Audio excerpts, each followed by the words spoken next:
She sat alone on the freezing pathway at midnight, shivering in her soaked uniform, whispering, "Happy birthday to a convenience store cupcake," as rain plastered her hair to her face. Her voice cracked on words that felt like poison. That's when the umbrella appeared above her. Philip Kang, the man they called the Dragon, the most dangerous Korean Mafia boss in the city, her employer.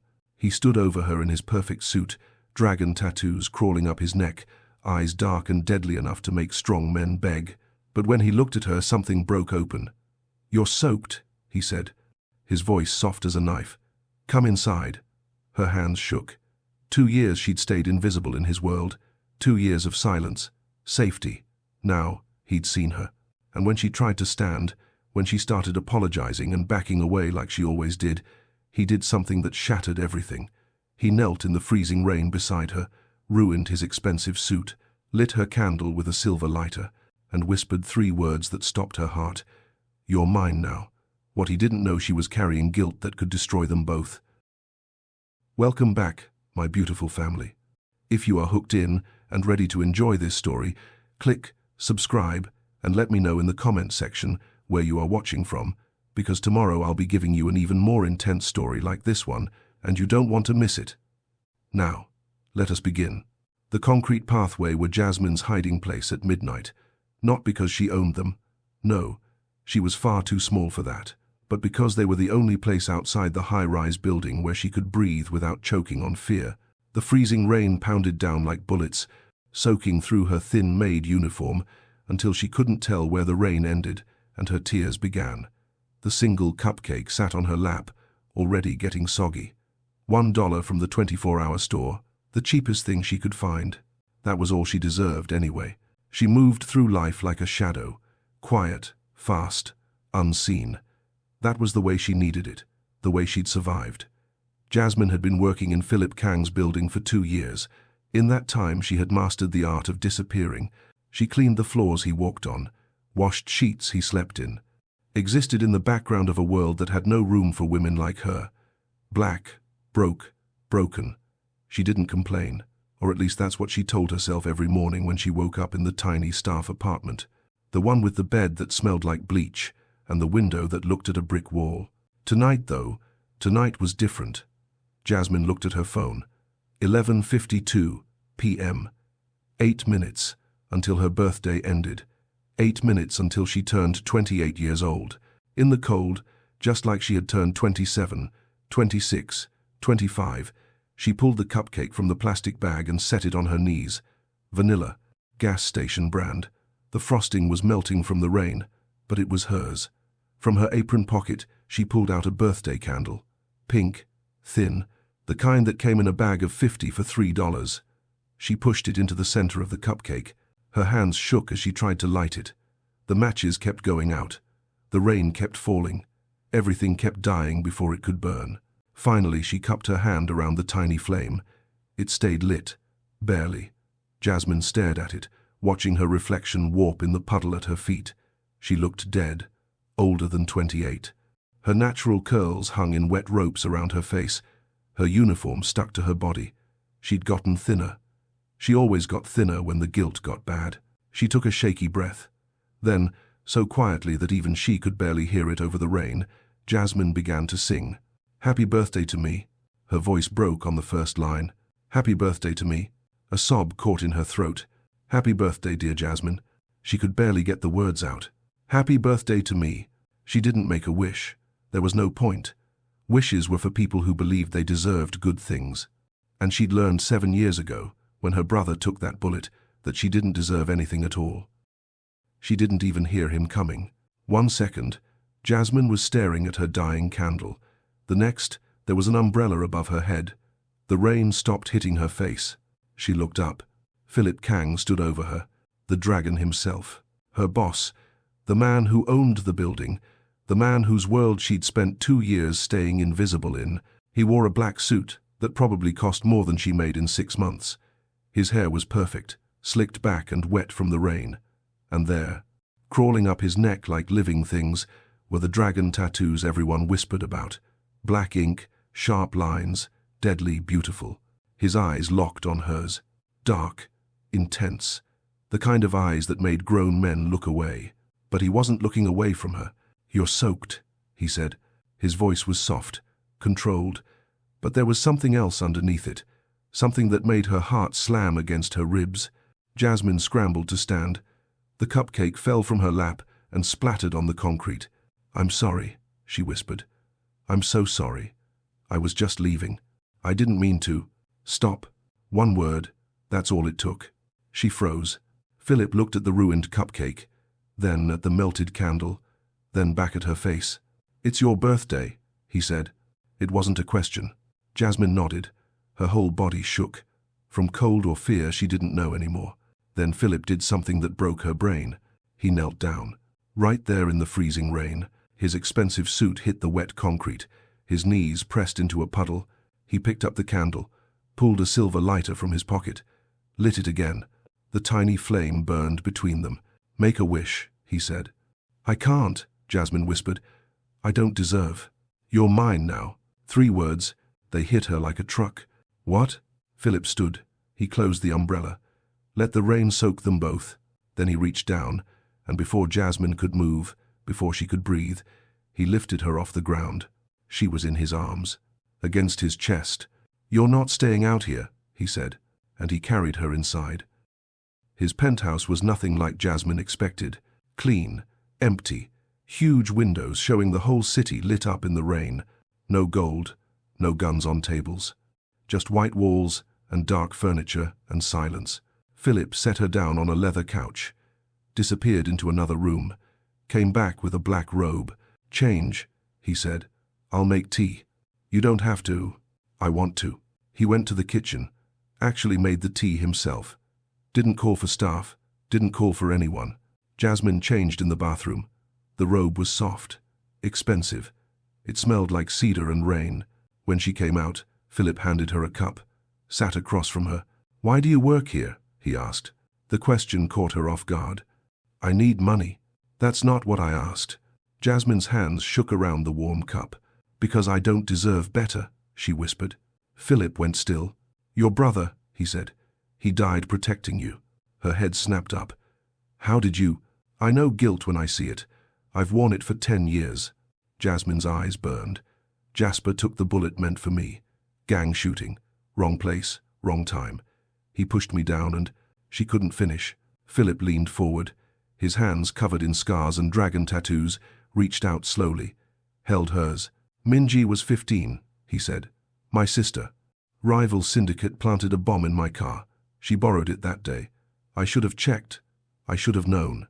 Tears ran down Jasmine's face. "You think you should have died instead," Philip said. "I know. I live in that same hell." They sat there. 2 broken people, holding hands like lifelines. "We can't forgive ourselves," Jasmine whispered. "No," Philip agreed. "But maybe we don't have to do this alone." Jasmine pulled away, stood up fast.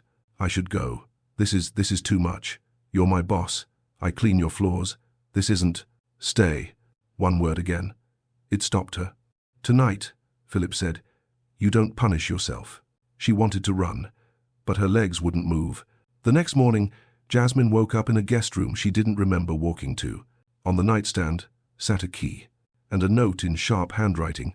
"This is yours for as long as you need it. P.K."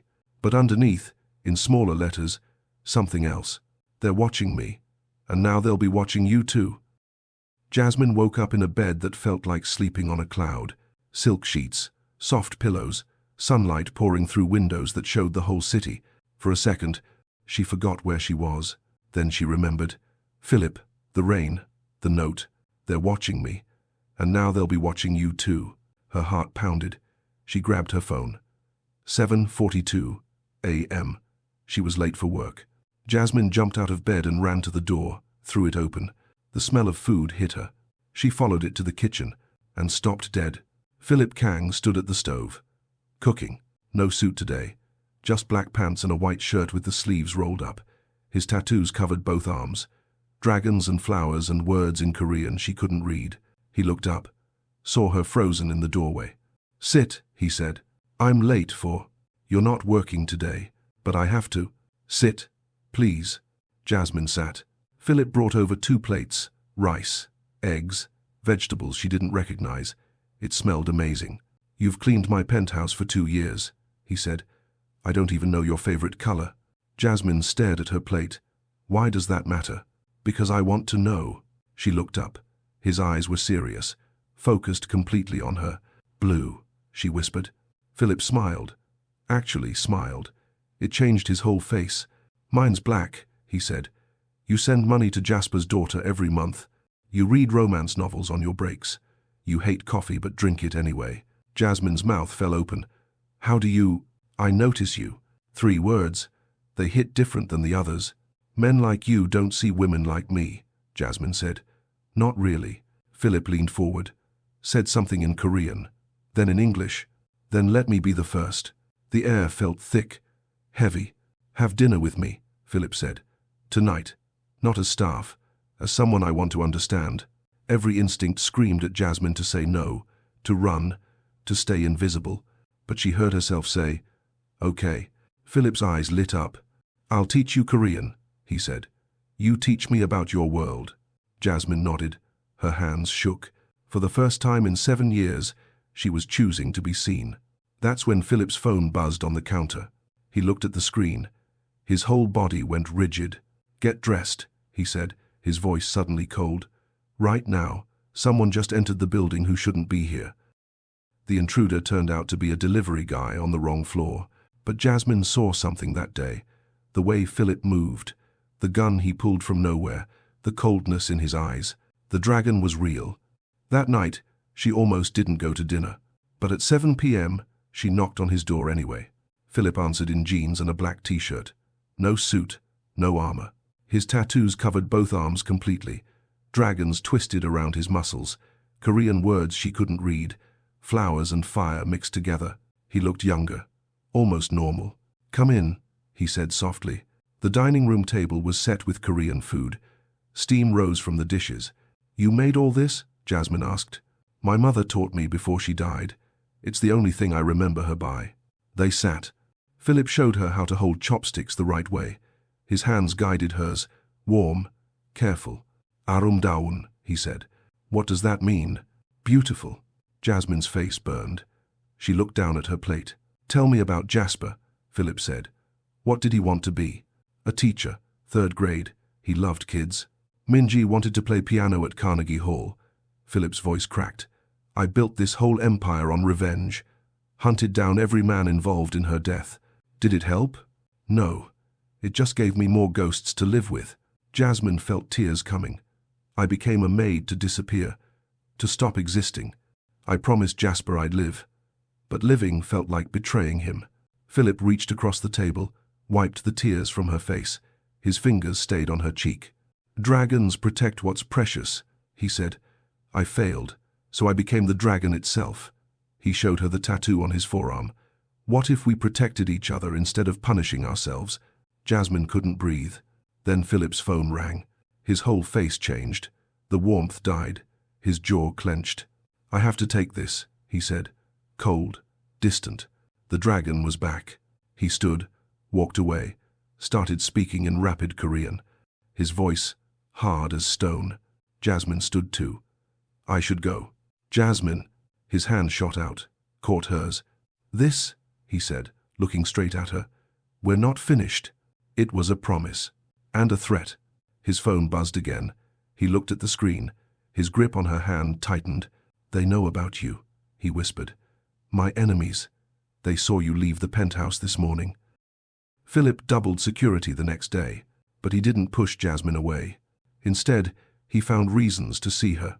Coffee in the morning, lunch in his office, late-night conversations that stretched until dawn. 1 week later, he texted her at midnight. "Come to my study, please." Jasmine shouldn't have gone, but she did. The study was like stepping into another world.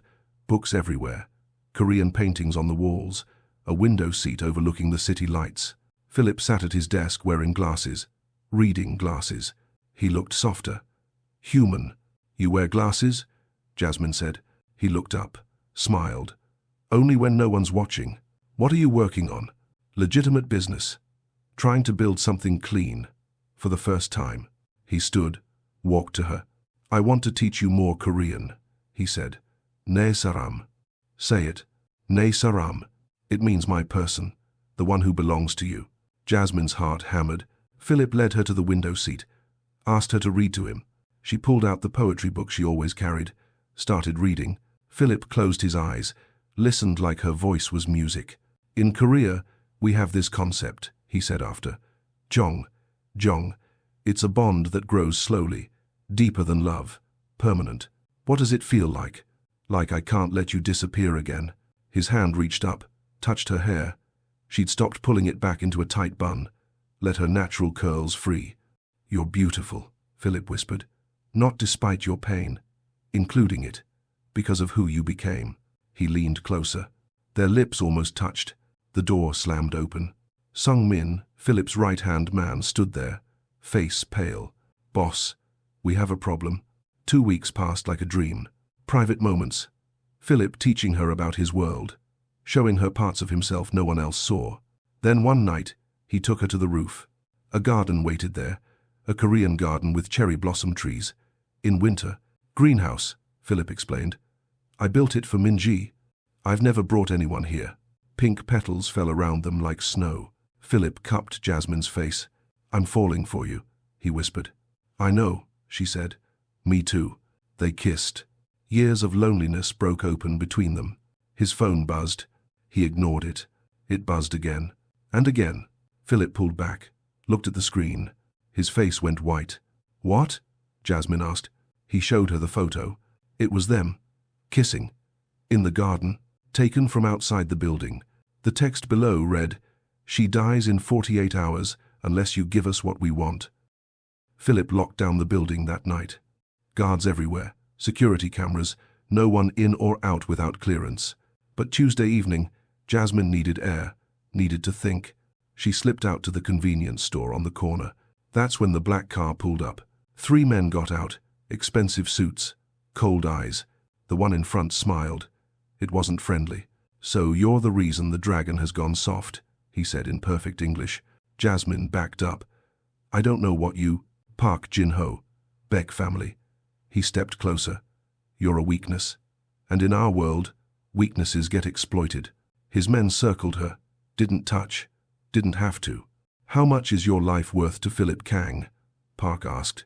Let's find out. Jasmine ran. Back to the building. Through the lobby. Up the stairs because the elevator felt too slow. Philip found her in the stairwell, shaking, crying. What happened? She told him everything.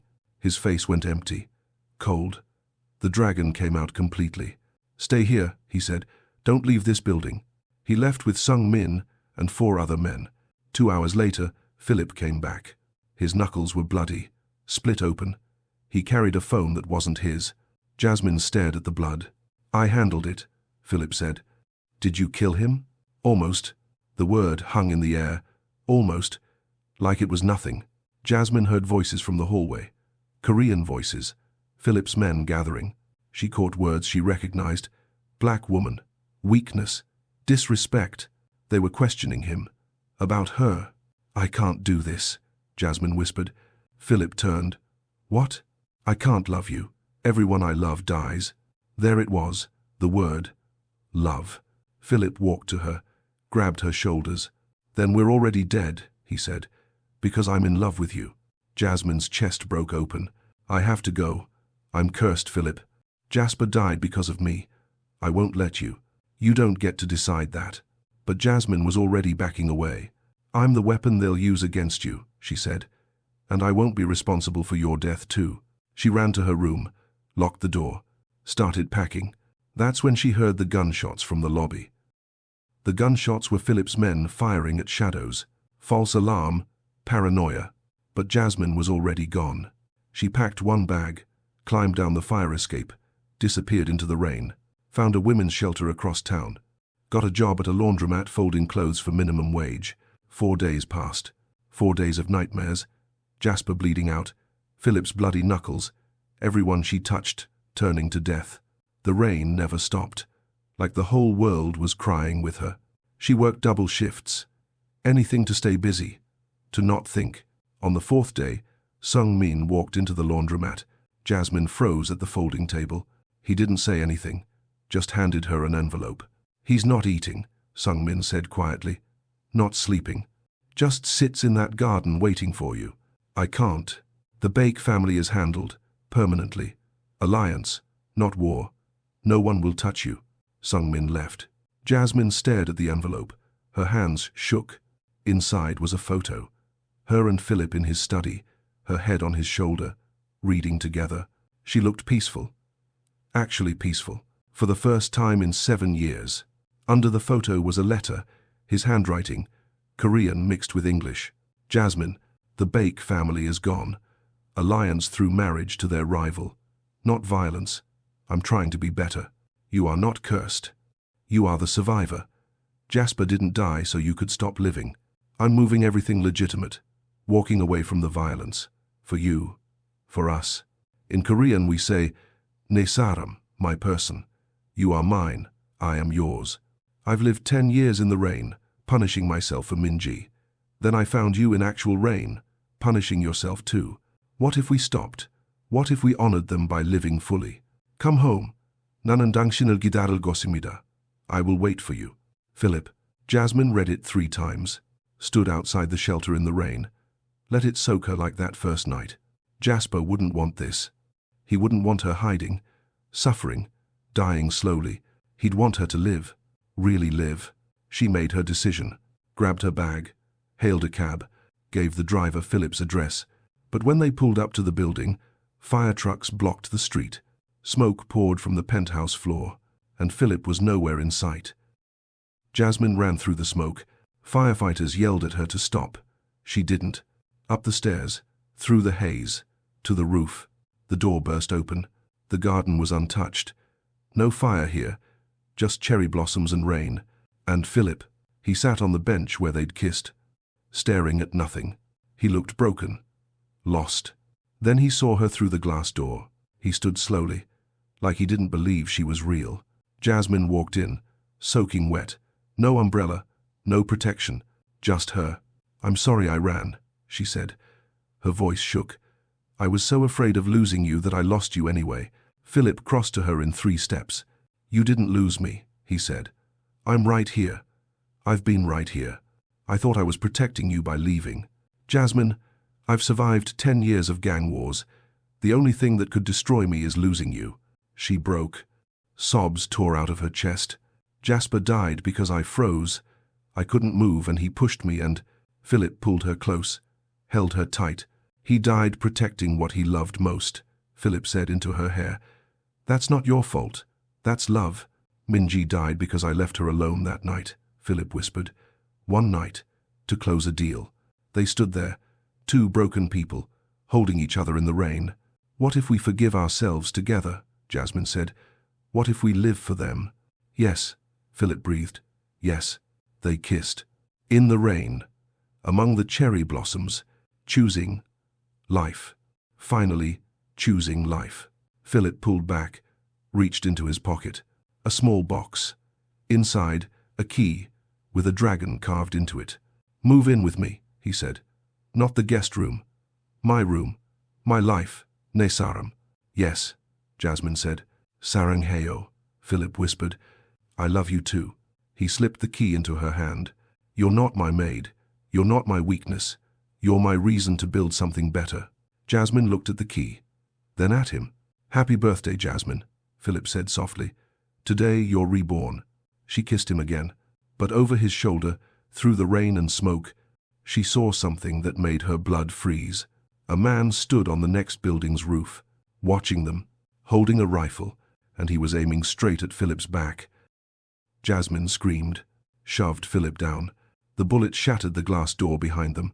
Philip rolled, pulled her with him. They hit the ground hard. More shots. Glass exploding everywhere. Then Sung-min and 5 men burst onto the roof, returned fire. The shooter ran. They chased after him. They caught him, subdued him with zip ties. Philip held Jasmine tight, checked her for blood, for wounds. "I'm okay," she gasped. "I'm okay." He kissed her forehead, her cheeks, her lips. "You saved my life," he whispered. "I wasn't going to lose you," she said. "Not after I just got you back." Later that day, the cops arrived and hauled the man away. 3 months later, everything changed. Jasmine sat in their penthouse, their home now, taking online classes on her laptop. Teaching degree, Jasper's dream. Philip insisted on paying for it. He'd want you to finish what he started, Philip had said. Philip's business was changing too, 60% legal now. Sung Min helped him transition everything. The dragon was becoming something new. That Saturday, they went to the cemetery. Jasmine brought Philip to Jasper's grave. "This is Philip," she said to the headstone. "The man I told you I could never have. I was wrong." Philip knelt, left flowers, spoke in Korean, then English. "Thank you for making her strong enough to survive. I'll take care of her now." Then Jasmine followed Philip to Minji's memorial, a beautiful stone with Korean writing and her picture. She'd been so young, so beautiful. Jasmine left flowers, cried, whispered, "I'll help him live again. I promise." They walked back to the car holding hands. That night, rain fell again. But this time, Jasmine stood by the window in their home, their bedroom, drinking tea Philip made. He came up behind her, wrapped his arms around her waist. "Ne saram," he said softly. "Ne saram," she replied. Her Korean was getting better. They swayed together, dancing to the rain. No music needed. "I'm not invisible anymore," Jasmine whispered. "I'm home. I'm alive." "We both are," Philip said. And finally, after 7 years of guilt, after 10 years of punishment, they both chose to live. Really live. So, family. That was the story of Philip Kang and Jasmine Baker. Tell me, have you ever felt guilty for surviving, for being happy when someone you loved didn't make it? You're not alone. Share your story in the comments. If you want another intense story like this one, subscribe to the channel now because tomorrow's story will be even crazier, more intense. It will blow your mind. Also, don't forget to let me know where you are watching from. Thank you for watching, and I'll see you in the next one.